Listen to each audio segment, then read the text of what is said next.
Number 5. Ready? Comments. Sir, I am very thankful to all the honorable members who took part in the debate on the budget for their criticism as well as for their appreciation. I must at the outset frankly admit that the criticism was not as biting as it generally used to be on such occasions. There have been criticisms on general issues as well as on specific items of taxation.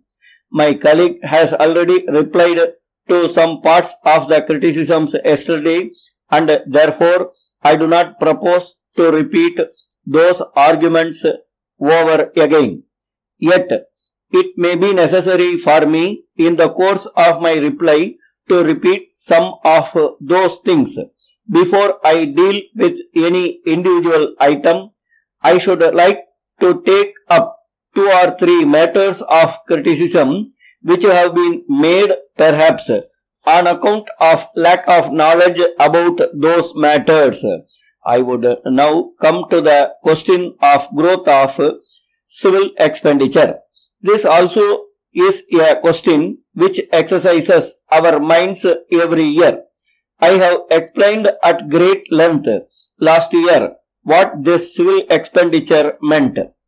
If it is properly analyzed, it will be seen that the rise in civil expenditure does not mean rise in the expenditure only on administrative services. The rise in civil expenditure is on account of various other social welfare activities and amenities which governments are called upon to undertake from time to time for the people.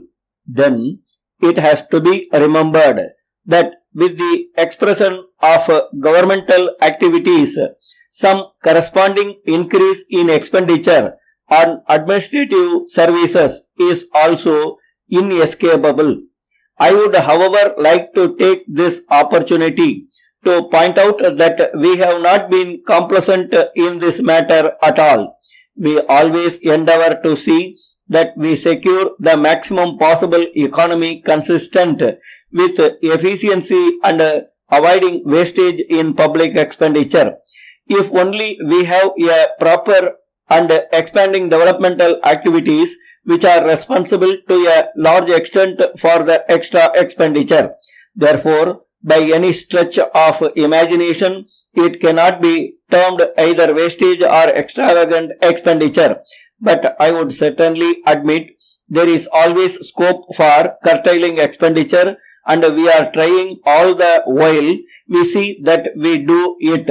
Surely we learn much by experience every day. From this angle, I have no hesitation in saying that I am grateful for all the criticisms, because criticisms, when they are constructive, help us to be on our guard and constantly see that we account for any paisa that we spend. The question of deficit financing has been harassing us.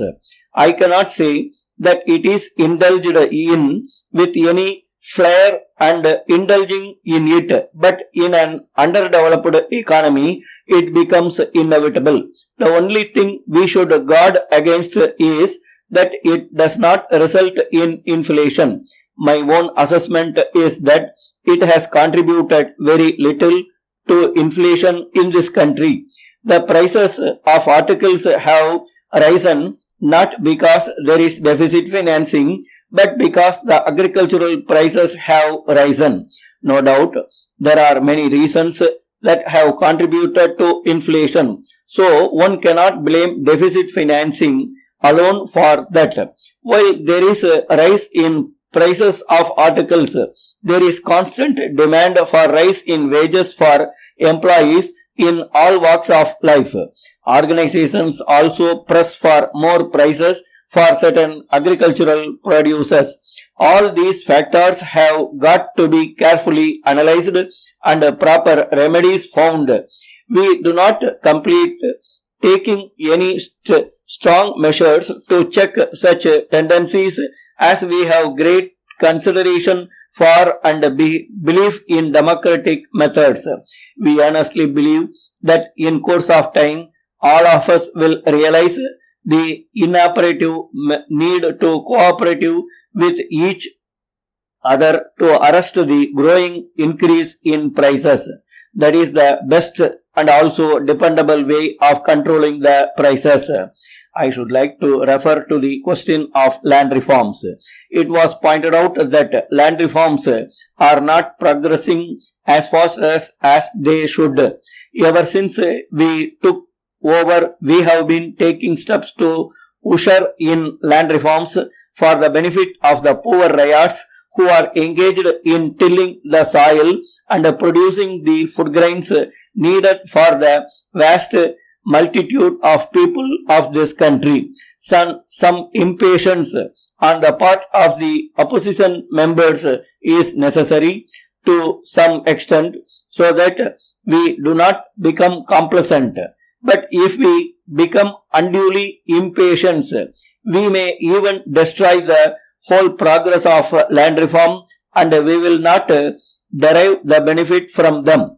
Nevertheless, I assure the members that the remaining part of land reforms that we have set before ourselves will be implemented within a period of 2 or 3 years.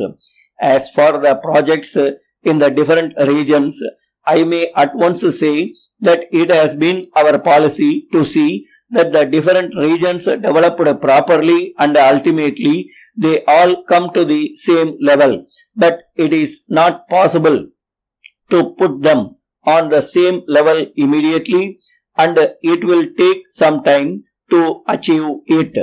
We have to utilize all our available resources and try to get more return. Stop.